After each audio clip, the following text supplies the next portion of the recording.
Buenas tardes. Pues celebramos hoy la 9ª conferencia del ciclo denominado Infecciones víricas, que se realiza gracias al convenio que tenemos suscrito con el Ayuntamiento de Gijón y que tiene como finalidad abarcar los distintos aspectos de la pandemia que estamos padeciendo. Distintos aspectos, pues desde el origen de esta pandemia, como otras que son zoonosis, así el salto de especie del coronavirus de animales a personas nos ha traído pues, ya desde la época del ébola hasta nuestros días, quizás algunas anteriores haya habido, y los peligros que tenemos ahí de que puedan surgir otras más. Y nos afecta a todos los sectores de la sociedad, desde nuestros mayores, gente de toda edad, bien porque lo padezcas o porque lo tengas próximo, la juventud y la infancia. Y así hemos abarcado aspectos como lo que ha ocurrido, cómo se han tenido que enfrentar a este problema en los geriátricos, en las residencias de tercera edad, los sanitarios, los trabajadores de los centros asistenciales, los efectos psicológicos que nos han producido a todos y las técnicas de superación que tenemos que aplicarnos y aprender para vencer estas cuestiones, la atención a cualquier tipo de persona, incluidos los jóvenes, adolescentes y niños, que a lo mejor como lo padecen menos son los más olvidados por nosotros. Y así hemos tenido ya alguna conferencia relativa a la infancia en concreto, y hoy particularmente tenemos a la defensora del menor del Principado de Asturias, de la Consejería de Servicios y Derechos Sociales, Antonia Fuentes Moreno, que va a abarcar en la conferencia los derechos de infancia y adolescencia en tiempos de coronavirus, en tiempos de COVID. Una breve reseña curricular de Antonia. Antonia Fuentes es licenciada en Derecho por la Universidad Complutense de Madrid, funcionaria de carrera del Cuerpo Superior de Administradores del Principado de Asturias, y está desempeñando diversos puestos de trabajo, además ha desempeñado, además del actual, como defensora del menor en el Principado de Asturias, como secretaria general de Salud del SESPA, jefa de Servicio de Relaciones Laborales, jefa de Servicio de Carrera Horizontal y Evaluación del Desempeño y, como decía, actualmente letrada del menor. Pero es socia fundadora de la Asociación del Cuerpo Superior de Administradores del Principado, que tiene entre sus objetivos trabajar por mejorar el servicio público, y ha participado como ponente en numerosos seminarios y congresos, entre otros en el Consejo General del Notariado, en la Universidad de Oviedo y en el Instituto Asturiano de Formación Adolfo Posada, del Principado de Asturias. Así que, Antonia, te escuchamos. Buenas tardes. En primer lugar, muchísimas gracias a Trinidad, pero sobre todo al Ateneo Jovellanos por acordarse de los niños.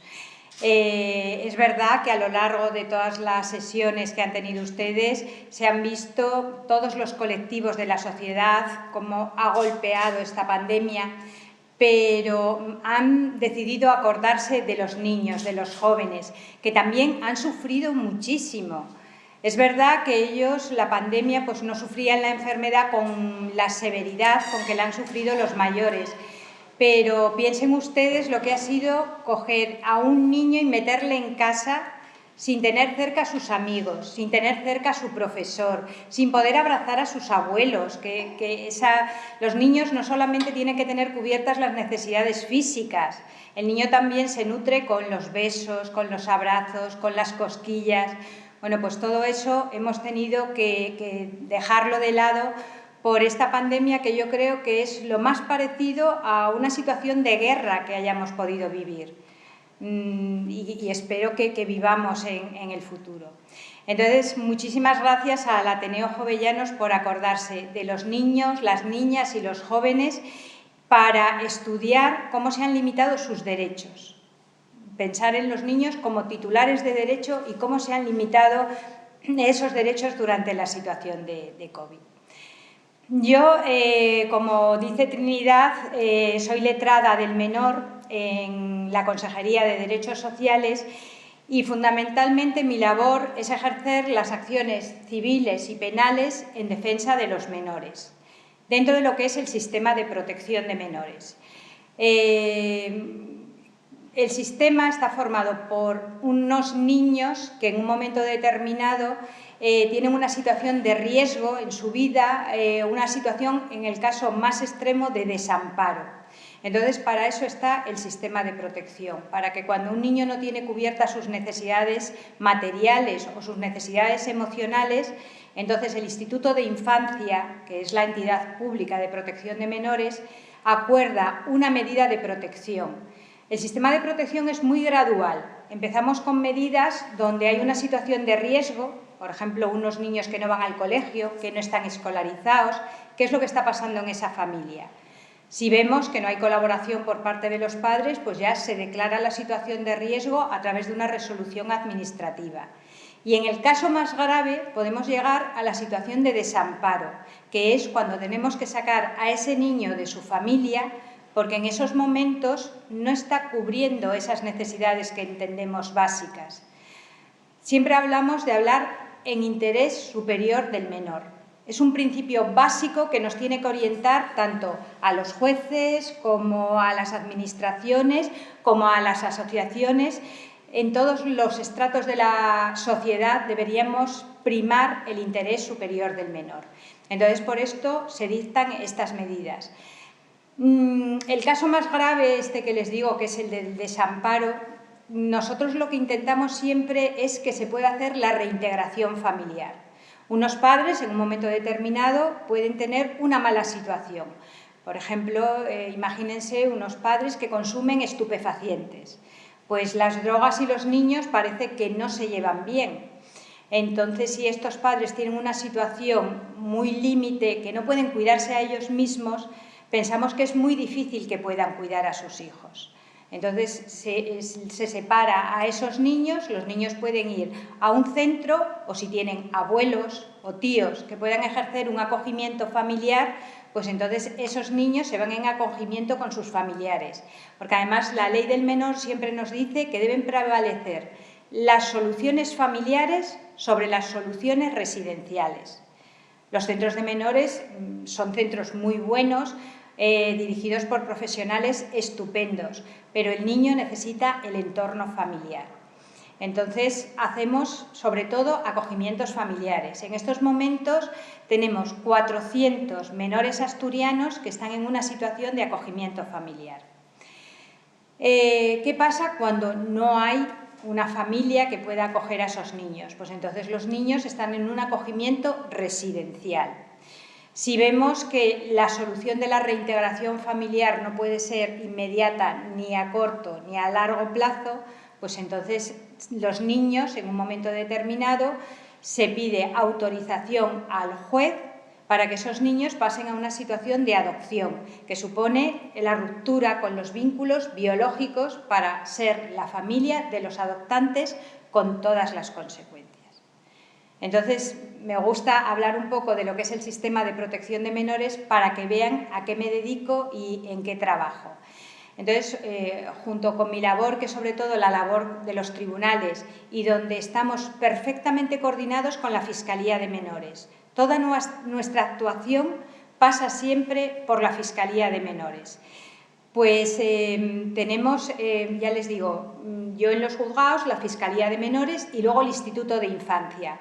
El martes estuvo aquí Cristina, que es la jefa de sección de familia, y entonces ella es la que está a pie de obra trabajando con las familias, trabajando con las medidas de protección.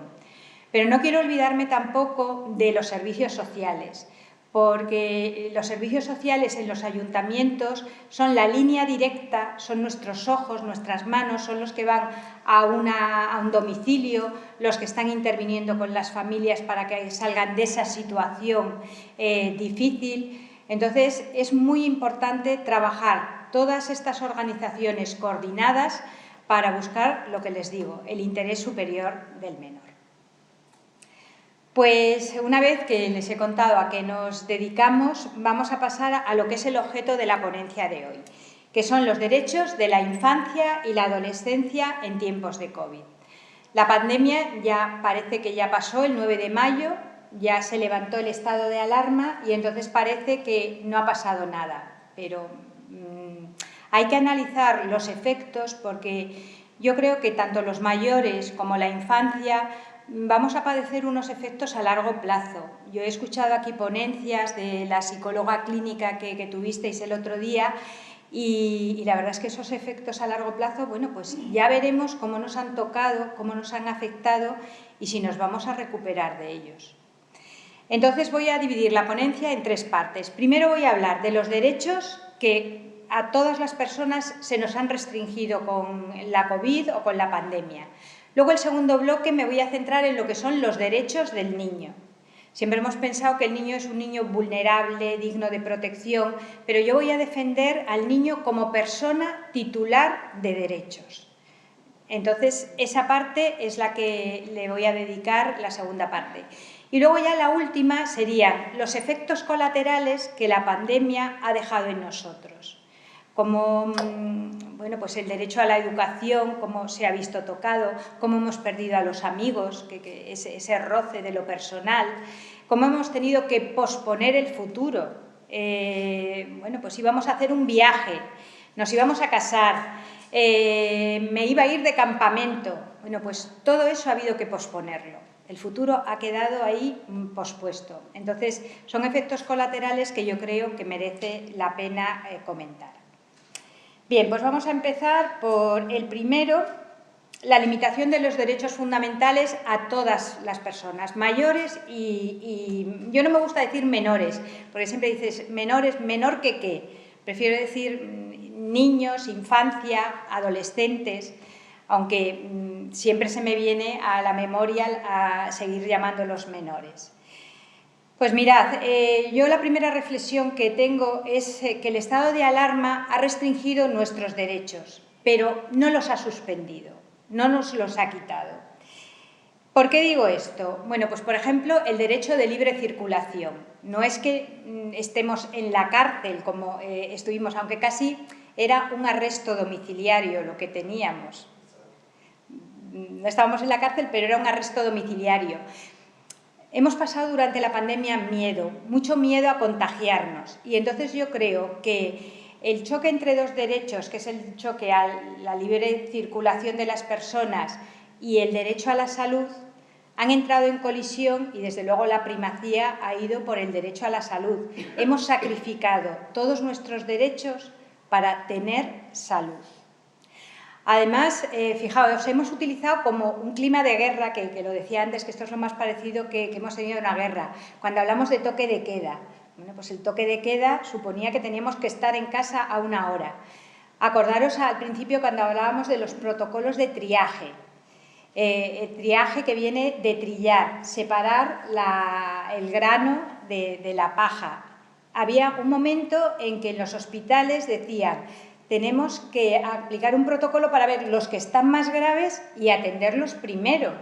Y los que estuviesen menos graves, pues se atendían después. Entonces, ese protocolo de triaje que en los hospitales debe ser muy común, a nosotros nos sorprendió que de repente haya que elegir enfermos.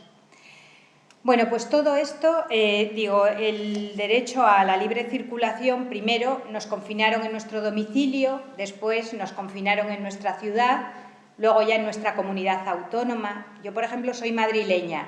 Pues es que a mi madre se me han pasado los meses sin poder ir a verla, porque no podía salir de Asturias. Estaba confinada. Estaba limitado mi derecho a la libre circulación. Y en relación también con la libre circulación, el toque de queda. Llegó un momento en que teníamos que estar en casa a las 10. Ahora me parece que a la 1. También ese toque de queda también con reminiscencias bélicas. El derecho a la libertad de circulación yo creo que ha actuado como un derecho de efecto dominó, porque el no poder circular, el no poder tener movilidad, ¿qué es lo que nos ha hecho? Pues que tampoco podamos, por ejemplo, reunirnos.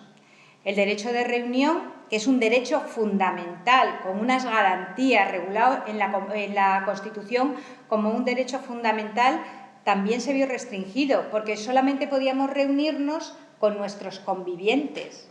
No podíamos ejercer el derecho de reunión en otra modalidad. El derecho de manifestación. ¿os acordáis? El no poder ir el Día de la Mujer, el 1 de mayo, todas esas manifestaciones, el derecho a manifestación también como derecho fundamental, se vio restringido, porque se sabía que la acumulación de personas en una manifestación no era buena, era un foco de infección para seguir propagando la pandemia, ¿no? Luego, además, fijaos, el derecho de manifestación viene también directamente relacionado con todos esos movimientos de geolocalización. Empezaron en muchos países, por ejemplo, empezaron en Corea del Sur a hacer mapas de la gente que estaba contagiada y a través de los móviles tenían geolocalizada a la gente para evitar los contagios. Yo, por ejemplo, ahora tengo en mi móvil una aplicación, que no sé si la tenéis, Radar COVID, que me dice: si estás contagiada, comunícalo a través de Radar COVID. Y ahora mismo, si alguno de vosotros hubiese hecho esa manifestación, si yo saco el móvil, pues podríamos ver también si en esta sala habría alguien que ha manifestado que tenía también el COVID. Entonces, esto también, el coger y tenernos geolocalizados, nuestros datos personales, cómo se han ido agrupando por un bien mejor, que era el tener controlado el derecho a la salud. Otro derecho importantísimo es el derecho a la vida privada y familiar. Yo creo que de las cosas más terribles es morir en soledad. Hemos visto cómo familiares y amigos morían en un hospital y no podíamos ir a despedirnos de ellos. Yo creo que esto es algo que nos conmueve todavía. A mí todavía se me quiebra la voz pensando en que familiares hayan podido irse sin estar a su lado. Sin perjuicio de que los sanitarios han hecho una labor fantástica, han acompañado a esos enfermos en sus últimos momentos, los han asistido. Entonces, gracias a los sanitarios no murieron solos, pero bueno, siempre la mano de tu hijo en esos momentos, pues yo creo que es muy deseable, es imprescindible, es imprescindible. También, por ejemplo, los niños contraían enfermedades, podía ser el COVID o podía ser otra enfermedad, y los niños estaban en el hospital y los padres no podían ir a cuidarlos. Bueno, esto también eran situaciones muy, muy difíciles. Fijaos, os voy a contar un caso dentro del sistema de protección que nos pasó con padres que los dos cayeron enfermos con COVID y entonces tuvieron que ingresar en el hospital y no tenían familiares para hacerse cargo de sus hijos. Bueno, pues nosotros hemos tenido casos donde hemos aceptado la guarda voluntaria de esos padres que estaban enfermos, se puso un piso con unos educadores, recogimos a esos niños, estuvieron atendidos por el sistema de protección y cuando los padres se recuperaron y salieron del hospital, volvieron con sus hijos, o si necesitaban recuperarse más tiempo en casa, pero una situación que antes no habíamos vivido.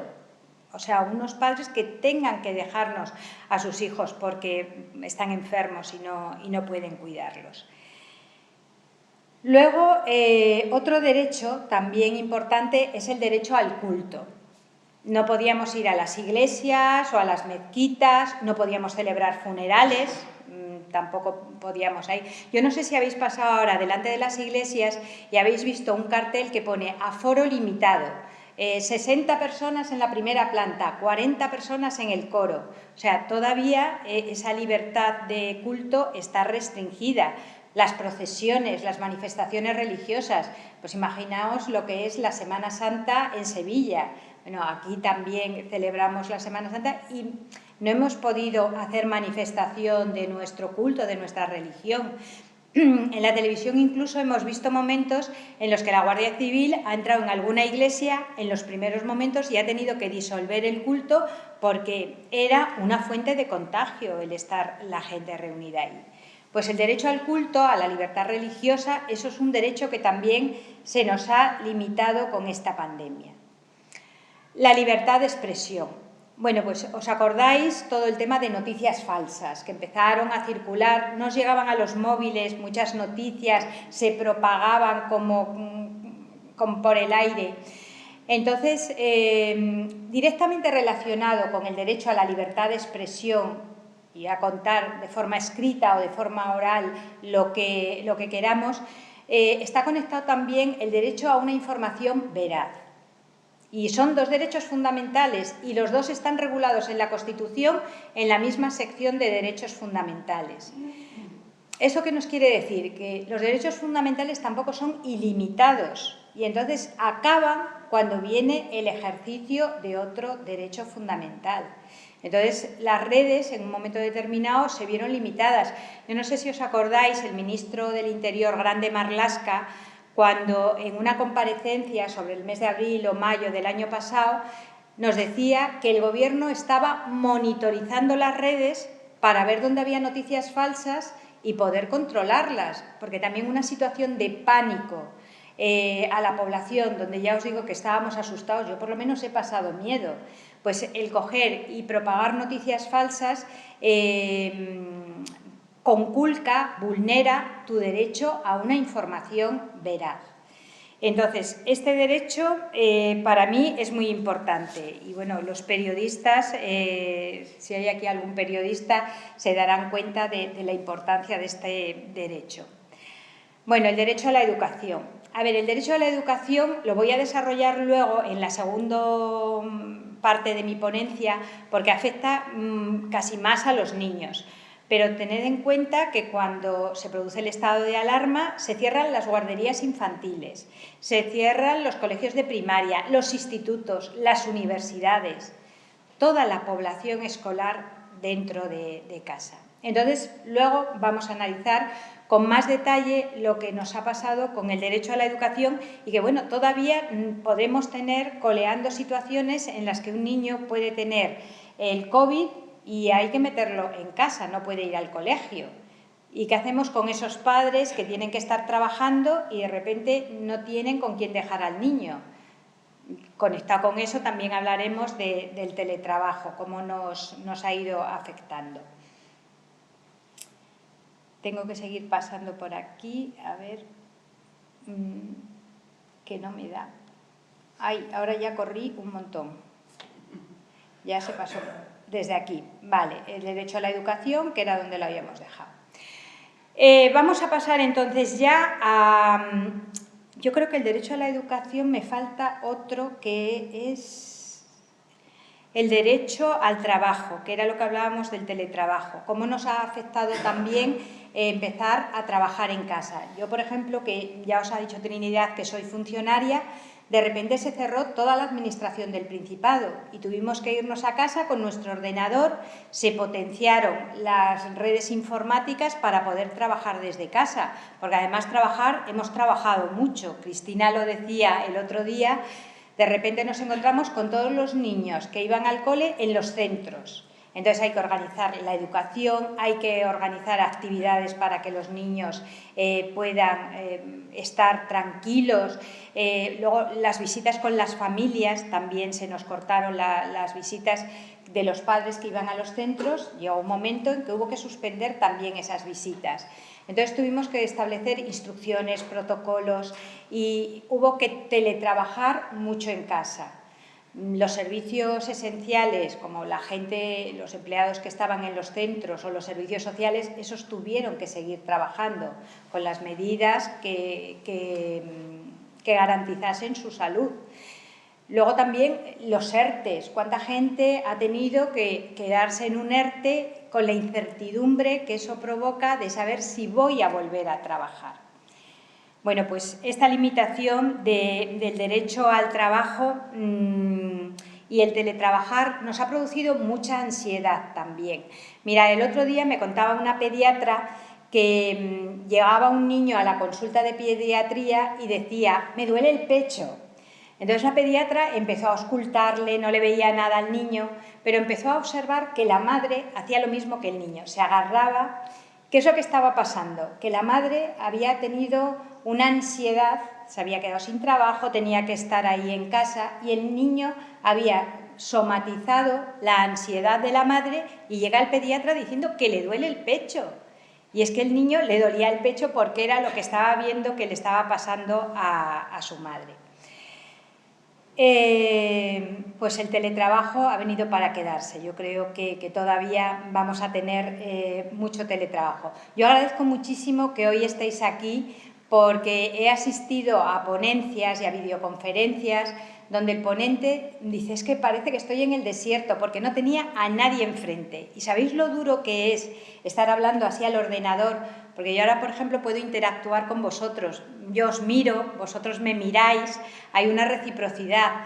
Pero las videoconferencias donde solo ves el ordenador es horroroso.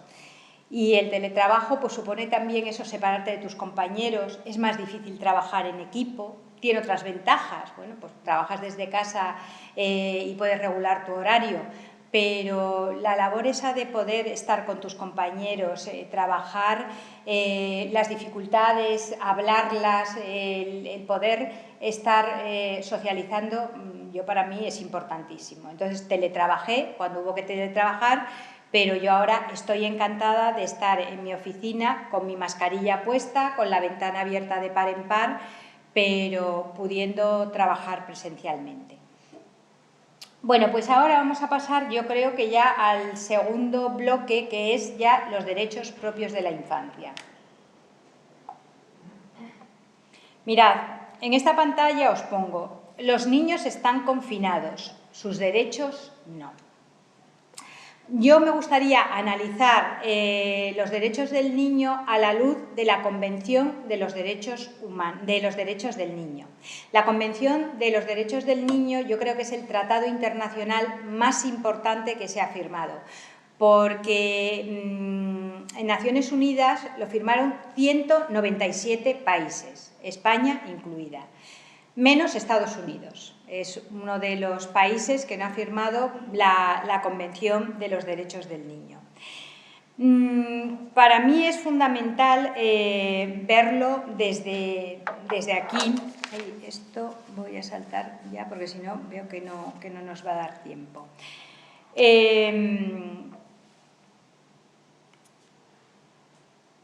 Verlo a través de la Convención, porque yo creo que tiene en cuenta a los niños, no como os decía antes, como personas dignas de protección, que lo son, o personas vulnerables, sino como sujetos titulares de derechos, como nosotros. Nosotros somos personas titulares de derechos, los niños y las niñas también. Os voy a poner una foto que a mí me gusta mucho, que es, bueno, un enano que debe tener 3 años, que le preguntan qué es el COVID para él. Y entonces él dice, es un bicho de muchos colores que está en una jaula y que se ha escapado. Entonces, así es como ve ese niño y cómo ha vivido el COVID. Fijaos, os decía que era muy importante ver a los niños a la luz de la Convención de los Derechos del Niño. ¿Por qué? Porque para mí los niños no son ciudadanos del futuro, son ciudadanos de hoy. Muchas veces los políticos, yo creo que se olvidan de ellos porque no votan. Yo eso, por ejemplo, lo he discutido mucho con Pablo de UNICEF, que me decía, es que es verdad, los políticos se olvidan de los niños. A ver, los pensionistas, claro que se preocupan en los programas electorales porque los pensionistas les voten, porque se actualicen sus pensiones, pero es que además los pensionistas votan. Pero no debemos olvidar que estos niños son ciudadanos de hoy en día, entonces lo que les estemos dando, si les dejamos participar, vamos a tener unos ciudadanos perfectamente concienciados en el futuro. Por eso es importante la participación de los niños. Os decía que los niños no tienen que ser protegidos, hay que proteger sus derechos. Si tú proteges el derecho a la salud de un niño, el derecho a la participación, el derecho al juego, todos esos derechos los estás protegiendo a ellos. Luego, también os pongo ahí una frase que os digo, los niños no pertenecen a sus padres ni al Estado, sino que se pertenecen a sí mismos. A ver, por supuesto que los padres tienen unas obligaciones sobre los menores, claro que sí, ejercer las funciones de la patria potestad. Pero fijaos, esto va directamente relacionado con lo siguiente. Los padres no tienen derechos sobre sus hijos, sino responsabilidades parentales. El Código Civil nos dice cuáles son las funciones de la patria potestad: velar por los hijos, tenerlos en tu compañía, alimentarlos, educarlos, darles una formación integral. Cuando no estamos cumpliendo esas funciones de la patria potestad, es cuando tiene que intervenir subsidiariamente el Estado o la comunidad autónoma, porque el padre no ha sabido cumplir con esas funciones y entonces tiene que intervenir de forma subsidiaria la administración pública. Pero me gustaría que, si hay una idea fuerza que pudiésemos sacar hoy de aquí, es la necesidad de empezar a ver a los niños como titulares de derechos. Y además ellos van a saber contarnos cuáles son sus necesidades, sin perjuicio de que los mayores pues tenemos que orientarlos y educarlos. Nos lo dice el Código Civil. Usted vele por sus hijos, y dentro de esas funciones de velar pues está el formarlos integralmente, ¿no? ¿Cuáles son estos derechos de los niños que yo creo que se han vulnerado con la pandemia? Pues mirad, en primer lugar os puse ahí el derecho a la protección. La Convención dice: es obligación del Estado proteger a los niños de todas las formas de malos tratos y establecer medidas preventivas y de tratamiento al respecto. Mirad, en aquellos hogares donde había una situación de violencia, donde los niños han tenido malos tratos, pero ya os digo, hogares no quiere decir que durante la pandemia haya más hogares con violencia, sino en aquellos hogares en los que ya existía una situación de violencia, cuando llega la pandemia se ha agravado. ¿Por qué? Porque los niños han dejado de ser visibles. Mirad, en el Instituto de Infancia, la entidad pública de protección de menores, ¿cuándo sabemos que hay un maltrato en un niño? Pues porque va al colegio y el profesor ve que tiene un moratón. Entonces se activan los protocolos. El protocolo del cole ya sabe lo que tiene que hacer cuando ve que un niño viene con moratones reiterados o, por ejemplo, un correazo. Bueno, pues los médicos forenses dicen 15 centímetros de lesión en un muslo. Pues eso puede ser compatible con un correazo en un niño. Se cerraron los colegios. No pudimos ver a esos niños que en un momento determinado podían estar siendo maltratados. Se cerraron los centros de salud, con lo cual los pediatras, que eran también otra fuente de información, cuando ven a un niño, ven si un niño está mal alimentado, si un niño está muy delgado, si un niño está triste, si un niño tiene un golpe. Por ejemplo, de los casos más graves, cuando un bebé es zarandeado. Ya sabéis que un bebé es muy vulnerable, entonces si un adulto cogemos a un bebé y zarandeamos al menor, eso puede tener un efecto neurológico en el menor de por vida. Pues los pediatras no podían ver a los niños. Los servicios sociales, bueno, pues estaban los servicios sociales más esenciales, pero familias que estaban siendo intervenidas por los servicios sociales, en un momento determinado se para esa intervención. Entonces, por eso os digo que los malos tratos con la pandemia han podido agudizarse porque no han sido visibles, no los hemos podido ver. Y desde luego las estadísticas nos dicen que se han incrementado. Mirad, hay estadísticas de que más del 70% de la violencia, tanto la violencia de abusos sexuales como de maltrato, se da siempre en el entorno familiar. Es una fuente de, bueno, porque los niños están con las personas que más relación tienen, no solo padres, allegados, familiares. Entonces, si el 70% de las situaciones de maltrato se dan en el ámbito familiar, si nos encerramos en casa, hemos encerrado a los niños con sus maltratadores. Esto es terrible. Luego, además, los niños han estado mucho tiempo en casa con las redes sociales. Han cogido los móviles, han cogido los ordenadores y también hemos visto que se ha incrementado el acoso cibernético. A través de las redes sociales un niño conecta y no sabe si conecta con un mayor o con otro amigo que le está contando una cosa. El acoso cibernético se ha incrementado también con la pandemia. Con las crisis familiares, fijaos, cuando los padres estaban mal, bueno, pues una pareja que está mal lo que hace es ir al juzgado, hacer un convenio y se produce una separación o un divorcio. Pero es que cuando hemos estado confinados no hemos podido ir al juzgado. Entonces, fijaos qué infierno cuando ya dos progenitores deciden separarse y ya lo que quieren es regularizar su situación, no pueden acudir al juzgado. Pues los niños han tenido que estar viviendo también esa situación de ansiedad que tenían los padres y que les trasladaban.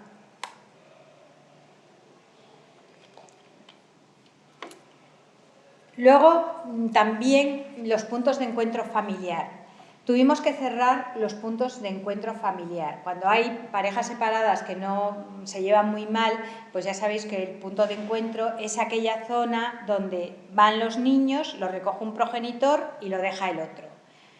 Pues claro, esos centros que están con Cruz Roja, en Oviedo está Cruz Roja, aquí no sé quién lo está gestionando. Creo que Cruz Roja también. Esos puntos de encuentro, al cerrarlos, los progenitores que estaban separados, el cónyuge custodio podía ver a los niños, el que no tenía la custodia no lo ha podido ver. Luego, cuando ya hemos levantado la situación, sí que es verdad que se han podido recuperar las visitas, pero fijaros también para esos padres qué drama teníamos. Con el tema de los malos tratos, me gustaría hacer referencia a una ley que se ha aprobado recientemente. No sé si habéis visto en los periódicos que el 20 de mayo se aprobó en el Congreso de los Diputados una ley contra la violencia infantil, que yo creo que va a ser tan importante como la ley de violencia de género sobre las mujeres. Fijaros, los malos tratos, las estadísticas nos dicen que solamente estamos viendo la punta del iceberg.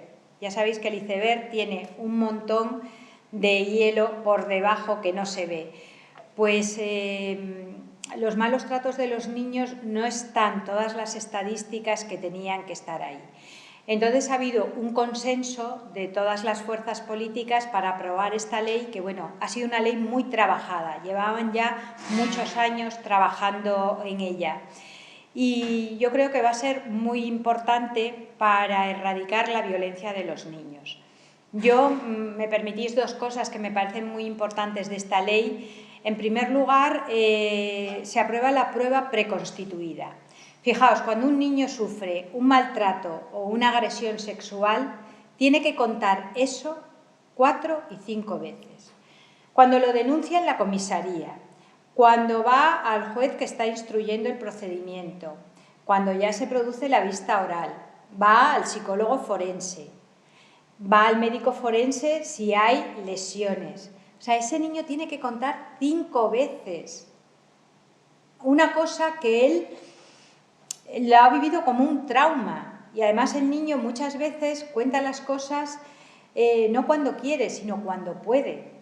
Porque hay veces que un maltrato o un abuso es una cosa tan fuerte en un niño que no lo puede contar inmediatamente, tiene que pasar el tiempo.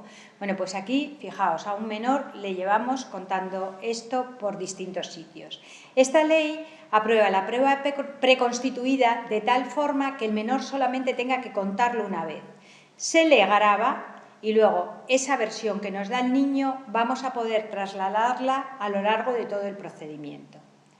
Esto va a ser siempre así a partir de los 14 años para abajo, que yo me gustaría que hubiese sido para todos los niños. A ver si podemos ir consiguiendo que los jueces entren en aceptar la prueba preconstituida.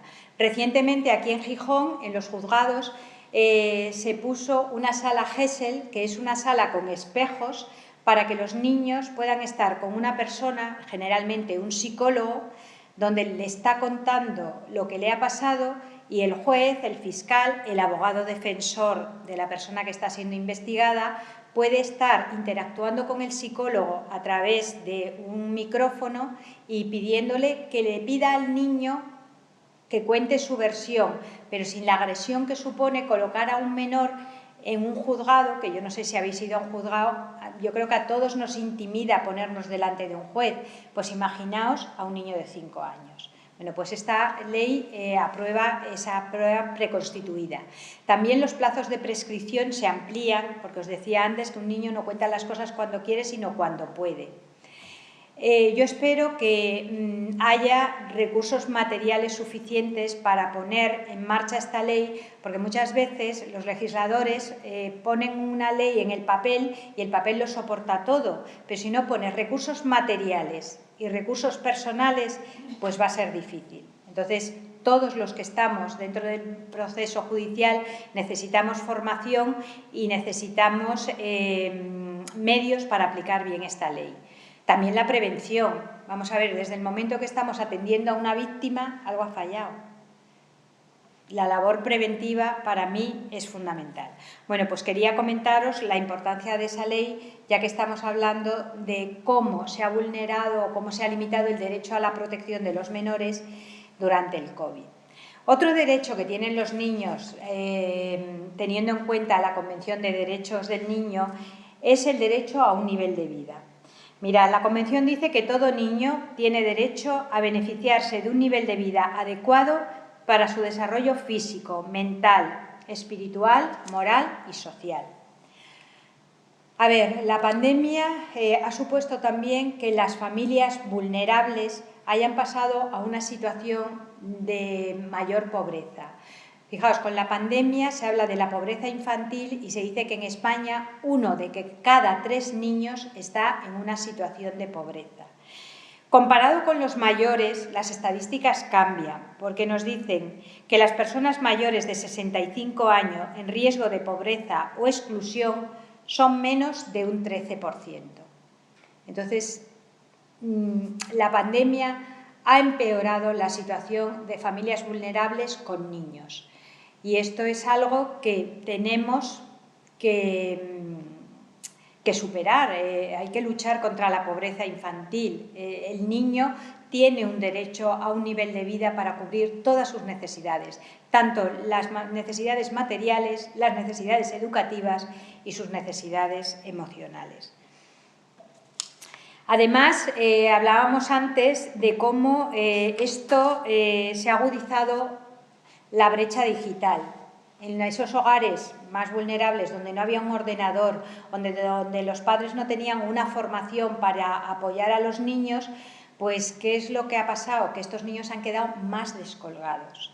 Entonces ahora en los colegios habrá que hacer un esfuerzo para que esos niños que quedaron más descolgados puedan retomar otra vez su vida,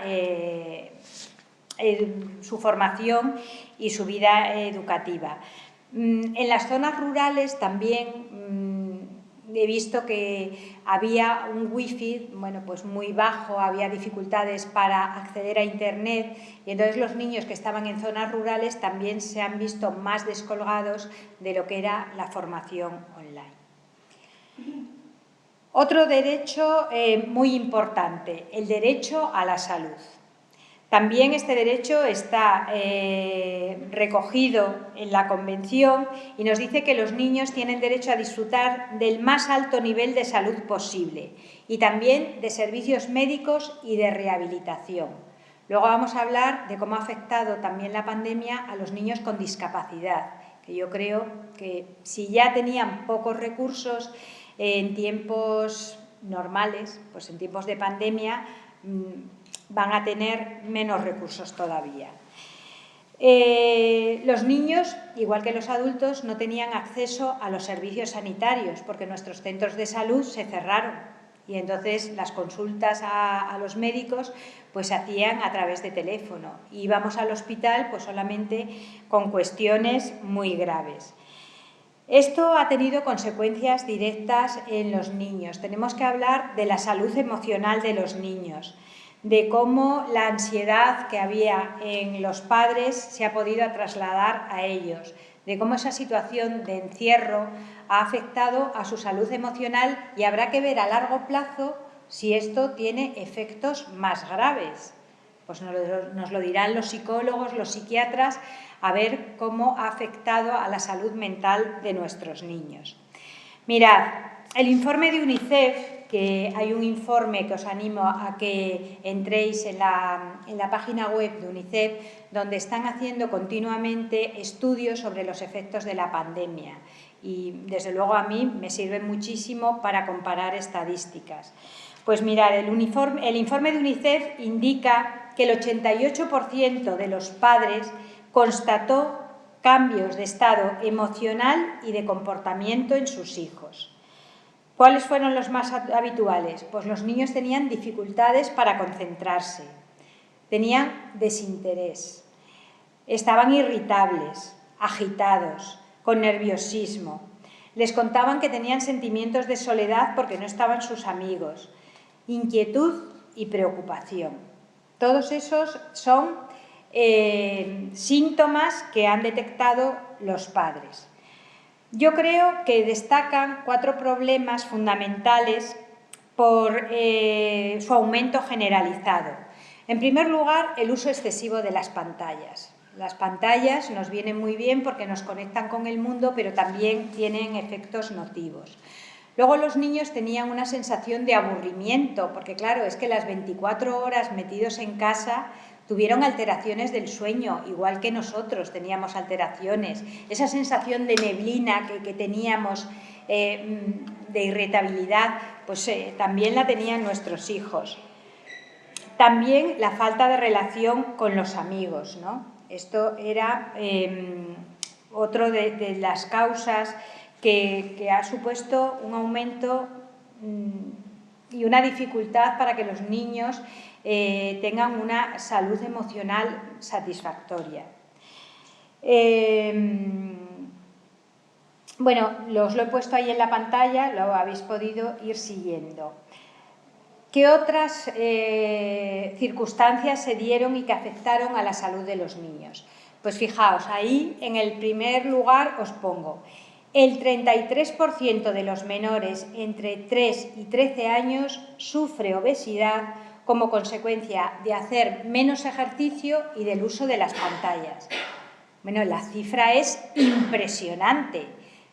Fijaos, si ya la obesidad es un problema en nuestra sociedad porque somos más sedentarios, comemos más de lo que gastamos, pues fijaos en estos datos. Nuestros niños tienen obesidad entre 3 y 13 años incrementada en un 33%, según datos de la Sociedad Española contra la Obesidad, que con carácter general, tanto a niños como a adultos, se ha incrementado en un 5%. Yo, desde luego, lo he visto en mis propias carnes. Yo, durante la pandemia, quizá fuese por la ansiedad, picoteabas más, como estabas en casa, comías comidas más calóricas, el alcohol. Yo, con amigos comentando, decía, oye, es que todos los días nos tomábamos la cervecita, la copita de vino, porque ya que lo estábamos pasando tan mal, bueno, pues por lo menos vamos a darnos una alegría. Luego, en los ingresos psiquiátricos, fijaos qué cifras. Los ingresos de jóvenes en unidades psiquiátricas se han incrementado un 17%. La anorexia. Bueno, pues la anorexia es otro problema de los jóvenes. Y la anorexia se ha incrementado en tiempo de pandemia un 20% sobre el mismo periodo del año 2019. Los intentos autolíticos. Yo estoy viendo cómo nuestros jóvenes se cortan para sentir algo, cuando en un momento determinado no tienen esa sensación de autoestima, no valgo nada, para sentir algo se cortan.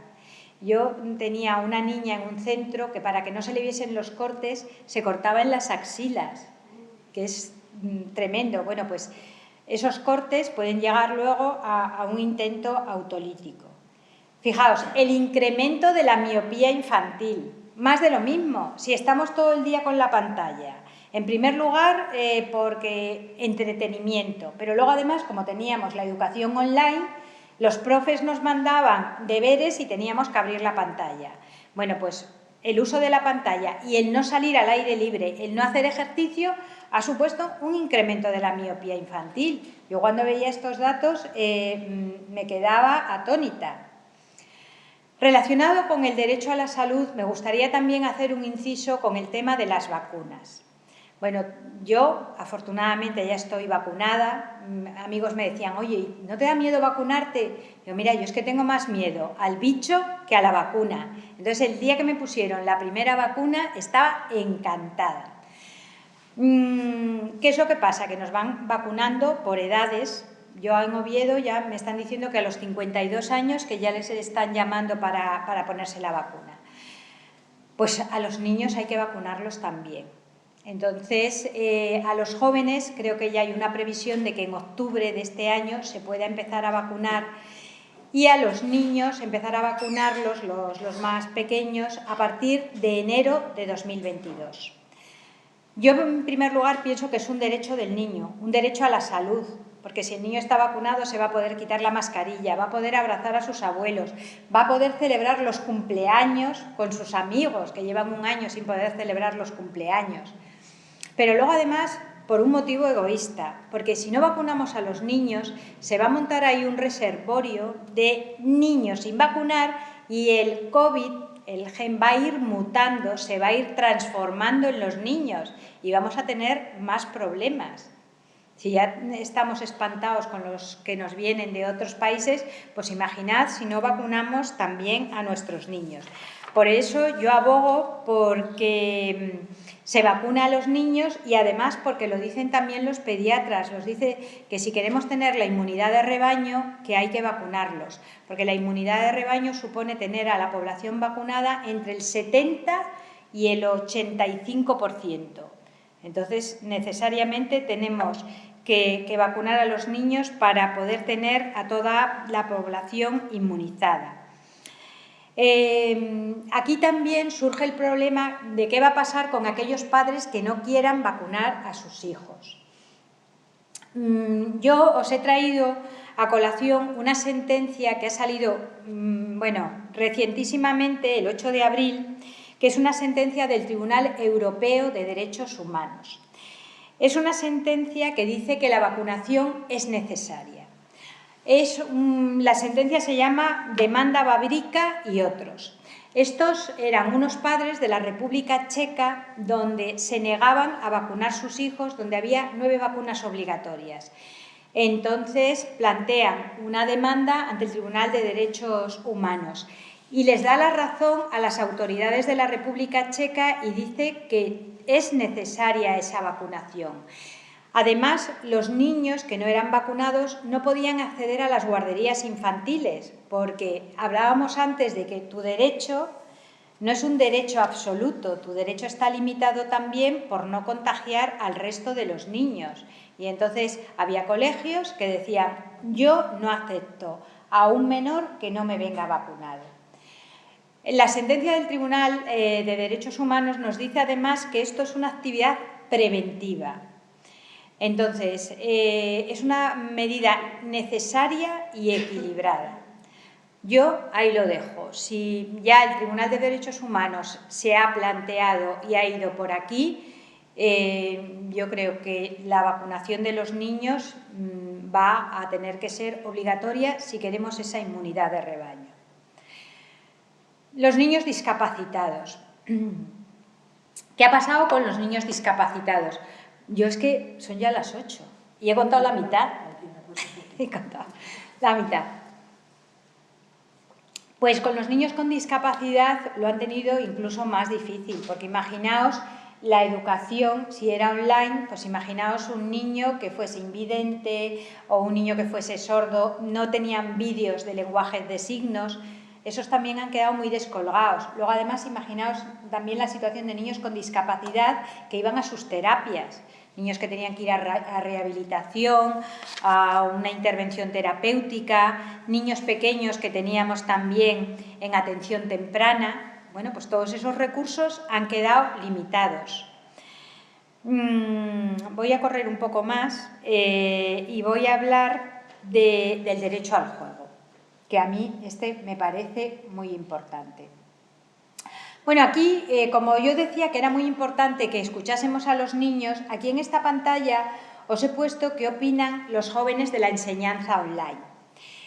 Y esto lo he cogido de una encuesta que hizo UNICEF y que la tiene colgada en su web. Entonces ahí hay niños que dicen que lo importante es la presencialidad en el aprendizaje. Entonces Rosa nos dice ahí, que haya un profesor dispuesto a ayudarte, la diferencia se nota. Entonces, esa cercanía del profesor, de que te ayude, de que si te quedas en la cuneta, el profe va a tirar de ti y te va a ayudar. Pues ahí los niños han visto huérfanos y nos lo cuentan. Luego también algunos se han quejado de que los profes se han pasado, que es que les han puesto mucha tarea. Y entonces Iker dice, los trabajos han sido un poco abusivos, porque bueno, como había que trabajar en casa, pues de repente les mandaban un montón de contenidos y entonces los niños se han quejado de que les han hecho trabajar mucho. Luego otros chicos también decían que tenían dolores de espalda y problemas de la vista por el uso excesivo de pantallas. Claro, el estar bien sentado o el estar así sobre la pantalla y luego lo que hablábamos antes, el incremento de la miopía, ¿no? El derecho al juego. A ver, el derecho al juego, fijaos, había una niña en un periódico que decía que no quería salir a la calle cuando ya levantaron el confinamiento porque se le había olvidado pedalear. Entonces ella quería salir a la calle con su bicicleta. Y entonces lloraba como una magdalena porque decía, se me ha olvidado pedalear y no quiero salir a la calle sin mi bicicleta. Bueno, pues esto es que es muy importante pensar en los niños, lo que os decía antes, como titulares de derechos. Esperaos que quería contaros aquí esto, es que quiero ya condensar lo máximo posible. Cuando en algunos sitios, mirad, leí unas declaraciones de Shakira, la cantante, la mujer de Piqué. Entonces dijo, ay, los niños tienen derecho a salir igual que las mascotas. Bueno, para mí las mascotas tienen sus derechos, pero desde el punto de vista jurídico, los niños tienen un derecho al juego reconocido por un tratado internacional y tienen que salir a la calle y tienen que respirar aire puro y tienen que estar con sus amigos. Entonces, en el momento que se levantó ese confinamiento, vimos lo necesario que era para esos niños el poder estar en la calle, el poder jugar, el poder respirar aire libre. Fijaos, os voy a contar otra anécdota. Os decía que nosotros tenemos niños en los centros de protección, entonces suelen ser pues centros muy buenos, con unos patios para poder jugar, para poder hacer actividades deportivas al aire libre. Entonces, pues yo dije, los niños al patio, que respiren.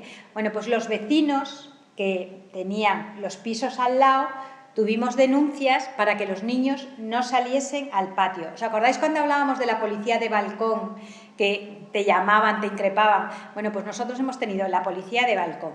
Entonces, claro, yo razonaba y decía, mi terraza, que yo puedo salir a la terraza porque es mi propiedad, no me lo puede quitar, pues yo puedo estar en la terraza. Pues los niños, su terraza es ese recreo, ese polideportivo que está ahí al aire libre y que es propiedad del centro, y podemos sacar ahí a los niños a esparcir, faltaría más. Bueno, pues ya os digo que tuvimos denuncias y tuvimos que pelear para que nuestros niños pudiesen salir. Mirad, otro, el derecho a la participación. El derecho a la participación también es un derecho inherente a los niños, porque yo os decía que tenemos que superar lo que es la visión asistencialista, de que al niño hay que atenderle, que es muy vulnerable. No, el niño tiene derecho a participar y tiene que dar su opinión. La Ley Orgánica de Protección del Menor habla del derecho del menor a ser oído y escuchado, en el sentido de ser oído no como quien oye llover, sino te voy a escuchar y voy a tener en cuenta lo que me dices. En un procedimiento donde se están divorciando dos padres, hay que oír a ese niño y hay que oír cómo quiere que se repartan las visitas, con quién quiere vivir, porque es muy importante que el juez oiga la crisis familiar a través de los ojos del niño. Para mí, importantísimo. Bueno, esto ya lo voy a tener que pasar porque es que Oye, si queréis hacerme una pregunta puntual, que queráis desarrollar algo, estoy encantada de poder atenderos. No me gustaría irme sin hablaros de un tema que es el asentismo escolar que estamos teniendo ahora. Fijaos, hay unos padres que tienen miedo a llevar ahora a sus hijos, ya que se ha levantado el estado de alarma, ya que podemos ir a los colegios y que yo creo que además en los colegios están montados un sistema burbuja, que no hay muchos contagios en los colegios y además cuando sale un niño contagiado nos lo llevamos a casa. Bueno, pues hay padres que tienen miedo a llevar a sus hijos al cole. En el Instituto de Infancia hemos abierto expediente a 25 familias que se niegan a llevar a sus hijos al colegio. A ver, por un lado tenemos que ver si es un miedo que esté justificado. Pues imaginaos que hay un padre que tiene un trasplante de riñón, que tiene las defensas muy bajas y que en esa familia hay mucho miedo de que el niño vaya al colegio. Bueno, pues habría que estudiarlo. Pero fijaos, el Código Penal establece un delito que es el delito de abandono de familia para aquellos casos en que los padres se niegan a escolarizar o a que sus hijos vayan al colegio. Esto lo digo en el caso más grave, abandono de familia, y que tiene una pena de inhabilitación para el ejercicio de la patria potestad desde 4 a 10 años. O sea que estamos hablando de una sanción muy fuerte. Pues aquí hay que hablar de la Fiscalía de Menores. La Fiscalía de Menores tiene instrucciones de recibir a esos padres e intentar convencerlos para que lleven a sus hijos al colegio. Puede haber una eximente que es ese miedo insuperable, que os ponía ese caso límite, pues alguien que tenga las defensas muy bajas, una madre con cáncer, imaginaos que pensar que su hijo sale. Pero también es verdad que habrá que buscar soluciones, porque el colegio no es solamente aprender matemáticas, el cole es socializar, tener al amigo cerca, el poder trabajar en equipo, lo que hablábamos antes. Entonces, ojo con el tema este del asentismo, que yo creo que está creciendo, y a ver cómo se va a ir resolviendo. Yo el único caso, en Asturias no conozco ningún caso que se haya inhabilitado, pero ya os digo que hay 25 expedientes abiertos. Sí conozco un caso de Madrid, donde unos padres divorciados, un padre quería llevar al colegio a la niña y la madre no. Bueno, pues aquí el juez falla a favor del padre y dice que el niño tiene que ir al colegio. O sea que ya tenemos ahí una sentencia. Yo, son ya las 8:10 y creo que llevo hablando una hora, pero es que el tema me apasiona, el defender los derechos de los niños y luego además llevarlo a la práctica, no solamente coger el marco de lo que es la Convención de los Derechos del Niño, sino luego ir al derecho a la educación, al derecho a tener una vacuna, al derecho a tener información veraz. Bueno, lo de las redes sociales, eso da para otra conferencia, porque no os podéis hacer ni idea los problemas que estamos teniendo y lo insensatos que son los niños de coger y ponerse en las redes sociales y subir fotografías, sabiendo que además no sabes dónde pueden acabar esas fotografías. ¿Os acordáis el año pasado con un caso que hubo en Avilés de 50 menores que le mandaban fotos a sus novietes y entonces, bueno, pues pensando que no iban a salir de ahí? Bueno, pues los novios, unos sinvergüenzas, cogieron, hicieron unas carpetas de cada niña con un título. Esta es facilona, esta es no sé qué, esta es no sé cuánto. Y las compartieron por todo Avilés.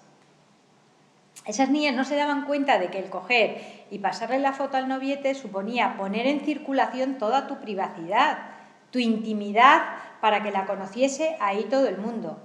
Y luego, además, son delitos penales, que claro, si los cometen menores son inimputables. Si los cometen mayores, eso ya es otra cosa. Pues yo creo que con esto voy a cerrar, porque creo que he abusado de vuestra paciencia, pero es que me he lanzado. Muchísimas gracias.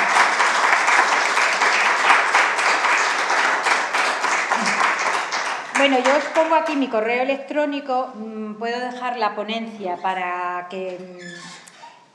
Y ese es mi correo electrónico para que si alguna vez tenéis problemas con menores, pues me ponéis un correo o a la Fiscalía de Menores y entonces intentaremos daros respuesta porque lo primero son los niños. Antonia, tus explicaciones han sido exhaustivas, interesantísimas y yo creo que te tomamos la palabra, porque efectivamente hay mucho más todavía que conocer y estar atentos a lo que pueda ocurrir. De todas maneras, bueno, respecto a todo lo mucho que nos dijiste, surgirán preguntas, supongo, ¿no? ¿Alguna? Yo solo me gustaría hacer un comentario respecto a lo interesante de todo lo que dijiste. Bueno, te voy a tutear. Encantada. Vale. Yo soy voluntaria de la Madre Larrañaga, de Niños de Protección. Y tengo que decir que es tan importante la labor que se hace ahí de esos niños, con qué cuidado, con qué cariño. Hay que ver cómo llegan a veces con el pelo de desnutrición, hasta el pelo se les nota, la piel, todo, tristemente y tristes. Pero luego, cuando pasan 2 meses, esos niños cantan, se ríen, bailan, debido a que viven como en familia. Porque a mí me decía una vez una niña, que era un amor esa niña, que luego fue adoptada y está encantada, y me decía que es que ella tenía muchos hermanos. Y yo le decía, ¿sí? ¿Dónde? Dice, ¿y aquí no los ves? O sea, que eran tan felices que, digo yo, por lo menos salieron de la cueva del lobo, porque eran niños maltratados. Bueno, es que la directora de Larrañaga es la bomba, es la bomba. Bueno, y otra de las trabajadoras, Marimar. A ver, todos, lo que pasa es que yo, claro, no visito los centros porque yo tengo que estar en los juzgados, pero, por ejemplo, la Fiscalía de Menores, los fiscales tienen repartido Gijón, Avilés, Oviedo, tal, y entonces están continua, ahora no, porque no han podido visitar, pero ya el otro día Fiscalía me decía, estamos deseando volver a visitar los centros. En primer lugar, porque es una función que les da la ley de supervisar esos centros y yo creo que la Fiscalía siempre me habla de lo bien que están esos centros. Tienen sus piscinas, sus sitios para cuando llueve jugar, abierto. Bueno, es que viven, que si hubiera que pagar eso a unos hijos sería carísimo.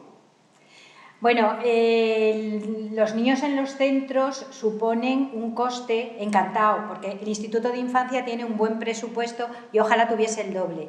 Pero fijaos que en los centros es como una organización que está abierto los 365 días del año, las 24 horas. O sea, yo creo que solamente los hospitales tienen ese régimen de...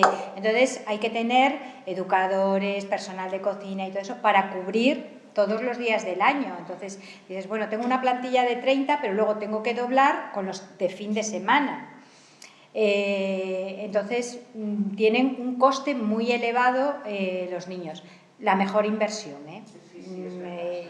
Y ya te digo, si pudiésemos tener el doble de presupuesto del Instituto de Infancia, mejor, porque además yo creo que hay que tener más recursos, por ejemplo, psicólogos. A mí me gustaría tener más intervención terapéutica, pues eso, con niños que vienen con situaciones de maltrato.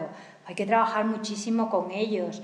Hay que darles cariño, pero luego hay que darle también intervención terapéutica para superar esos traumas. Por eso os digo que ojalá tuviésemos el doble. Pero yo, claro, hablaba antes de las familias y decía, el niño donde mejor está es en su familia. Pero los centros, yo no tengo nada más que palabras para dar gracias a todos los trabajadores que dan su trabajo y su cariño. Que sí, que yo lo viví, ¿eh? Yo la día que entré allí por primera vez quedé impresionada.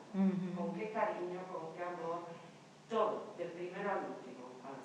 Y luego el trato individualizado a los niños, porque, bueno, es que la directora me contaba un día de una niña, bueno, que había que superar ahí una cosa, y le pusieron a hacer clases de equitación porque era lo que mejor le venía a la niña, y entonces yo no sé si estaba dentro del presupuesto o estaba fuera, pero la niña parece que el tener el trato con los caballos era lo mejor, pues ahí se lanzó la directora de Larrañaga a darle eso que necesitaba esa niña en ese momento.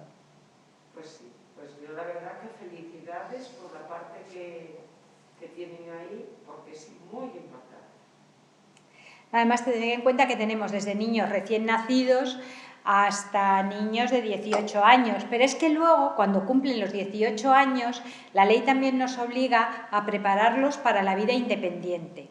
Entonces tenemos recursos de, oye, chicos que están estudiando y, bueno, como con nuestros hijos, a los 18 años no están preparados para ponerse a trabajar y para enfrentarse a la vida. Y entonces tenemos programas después de los 18 años para prepararlos para la vida independiente, en pisos. Ya claro, no están en centros, entonces bueno, están con educadores y están ahí estudiando hasta que puedan pues tener autonomía y ir solos. Estupendo. Tenemos unos buenos servicios públicos en este aspecto y probablemente los necesitemos aún más. Bueno, yo ya no te pregunto nada porque prácticamente me has contestado en tu exhaustiva explicación. Podríamos también seguir hablando, pero no es el momento. Sí quiero recordarles a todos dos próximas conferencias. Una, la más inmediata, el martes 1 de junio, Dante y su tiempo, la Divina Comedia, a cargo de Santiago Sagredo, catedrático de Filosofía. Y la siguiente, porque es la 10ª de este ciclo de infecciones víricas y última del mismo, que va a ser el martes 8 de junio. Primeros auxilios seguros en tiempos de COVID. Minimizar los contagios. A cargo del doctor César Roza Alonso. Si están interesados, ya saben, tienen que hacer la reserva por mor de la limitación de aforo que tenemos. Muchas gracias.